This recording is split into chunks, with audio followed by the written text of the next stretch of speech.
why it's common behavior to keep self-sabotaging our thyroid journey just when things start to improve. Healing your thyroid can often feel like you're losing yourself. This curiosity led me to a discovery about the grieving process that you need to understand if you're serious about healing your thyroid, and 4 factors that will help you through it. Welcome to my channel. I'm Sharon, a board-certified nutritionist diagnosed with Hashimoto's at 26. Recently, I attended a thyroid seminar. The presenter shared about a young woman who was 23 diagnosed with Hashimoto's. This patient asked her during a consult, "Can you provide me a list of gluten-free beers so that I can still go to Beer Fest with my friends?" The room all chuckled and laughed, but deep down in my heart, I felt that question because I knew her question was not about holding on to dear life just so she could keep drinking beer. It was more about belonging and identities, the fear of becoming someone unfamiliar and treading uncharted territory as an outcast from normalcy. And I know this because I was once her. Whether you are giving up beer, bell peppers, or cheese pizza, the healing journey is a slap in the face, which is why it is so important to slow down so that you can mourn your old self as you embrace becoming your new self. Throughout the years of my own journey, I clung on to the old version of myself. Whether it was through habits or relationships or a fixed mindset, the thought of fully stepping into healing felt like losing a part of myself. That was frightening. Healing is not about adding new habits or modifying habits. It's about letting go of what's keeping you stuck. If you've ever made progress, then you suddenly abandoned it, that is not a sign of weakness. It could be unprocessed grief. After working with women for the last 3 years, I've noticed 3 major emotional blockages that often hinders true recovery from thyroid disease. The first one hits home for me, and it's future grieving avoidance. Deep down, you don't want to face the reality of what this condition means for your life, your future, dreams, your relationships, factors far beyond what you eat. So instead, you meddle through the motions of healing, never fully committing. Second is the connection fear that floats around as you commit to making choices to change. This fear often floats around your social circle, especially when your social group commiserates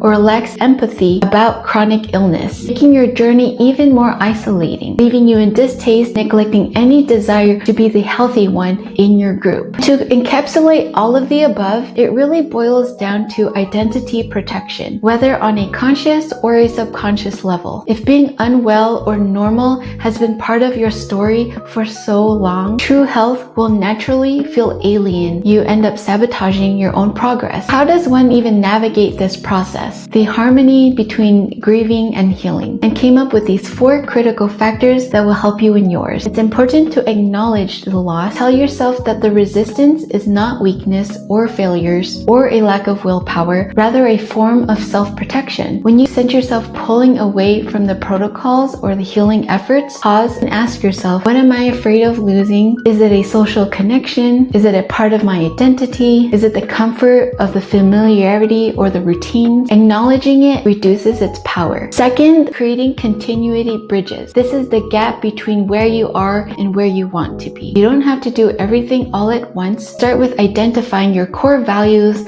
and activities that matter most to you. Find thyroid-friendly versions of them. If you love cooking with your friends, can you host dinner parties that are thyroid-friendly? If you miss spontaneous road trips because of the debilitating fatigue, plan road trips that are more thyroid-friendly. My third factor is establishing your healing community. The fear of losing connection is real because relationships, they all matter for our well-being. When it comes to establishing your healing community, spark conversations with your loved ones about your experience and seek communities centered around wellness. Establishing communities help validate your experience and provide you the crucial support that is so needed in your journey. Lastly, releasing perfectionism. There is no blueprint to healing. Undeniably, you will hit road bumps. You will feel unmotivated. This will naturally divert you back to old patterns. Don't let those moments discourage you or derail you from your progress. Instead of seeing those moments as failures, it's important to recognize them as part of your grieving process. Approach yourself with the utmost self-compassion, then gently coax yourself back onto the path. The beginning of anything is uneasy because it's stressful. It jolts you out of familiarity and forces you to be somebody different and to try something new. We stress out and we rebel rebel. If that's the case for you, rebel until your brain seizes fire. That is when you can fully surrender to the voice of your body. The emotional journey is never separate from the physical. When I finally honored my grief instead of fighting it, I noticed my thyroid markers either stabilized or improved. Recovery became more achievable because I was no longer fighting the misalignment between my body and my life. Your thyroid is way too important